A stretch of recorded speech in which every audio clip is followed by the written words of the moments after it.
Simula sa good morning classmate, natapos sa goodbye classmate. Sa halos ilang buwan natin pagsasama, marami tayong mga naiwan na masasayang alaala. Tulad na lamang kung paano tayo nagkakilala at kung paano tayo nagturingang isang pamilya.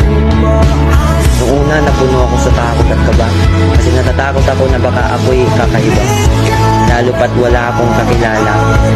Pero sa pagdaan ng ilang araw, unti-unti kong natatanaw na ang tayo ay nagkakaisa at naging isang pamilya. Classmate, salamat sa bawat tawa, sa bawat kopya, sa bawat bully, at sa bawat alaala na ngayon ay natapos na. Sa bawat kwentuhan na punong-puno ng kalokohan ay nabuo ng ating samahan na malabo kong makalimutan. Paalam sa mga nawalan ng ballpen, paalam sa mga papel na binigay natin na kahit ang totoo ayaw naman natin magbigay.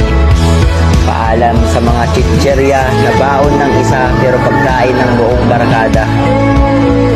Paalam sa ating mga kwento na hanggang sa alaala na lang natin mabubuo. Paalam rin sa mga mahal natin na guro, salamat sa inyong mga itinuro. Paalam sa isang taon nating samahan na sa mga alaala na lang natin mababalikan.